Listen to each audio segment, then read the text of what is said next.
منم قرآن کلام حق، چرا من را نمیخوانی؟ چرا غافل ز من هستی؟ چرا از من گریزانی؟ منم آن مونس قبرت، منم نور شب سردت. بیا با من بگو دردت اگر داری پریشانی. منم حبل متین حق، منم پیغام دین حق. به جنات برین حق مرا باشد گلستانی. برای مومنان شافی، ز دست کافران شاکی.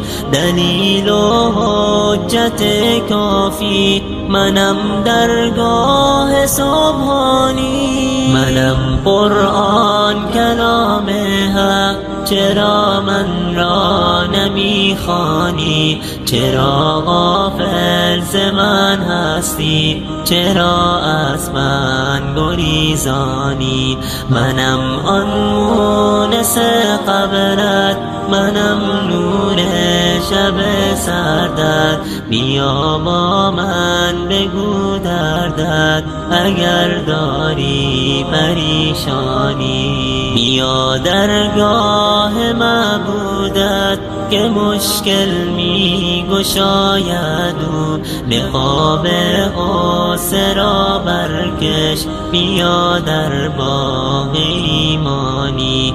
به دنیا و متاع آن مبند انسان دل خود را. بیا در صحن امن من، مرو در راه شیطانی.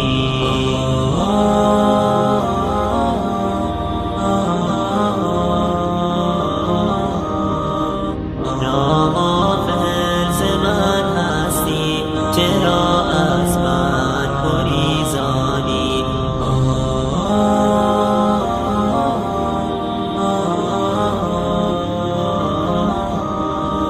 بیا با من بگو دردت اگر داری پریشانی. منم سرچشمه عزت، منم آن مظهر وحدت. منم برکت، منم رحمت ز سوی ذات رحمانی. عمل بر آیه های من تو را مأوا به جنات است. منم شافع برای تو اگر خواهان رضوانی. منم قرآن کلام حق، چرا من را نمیخوانی؟ چرا غافل ز من هستی؟ چرا از من گریزانی؟ منم آن مونس قبرت، منم نور شب سردت. بیا با من بگو دردت اگر داری پریشانی. منم پیغام جاویدان برای توده انسان.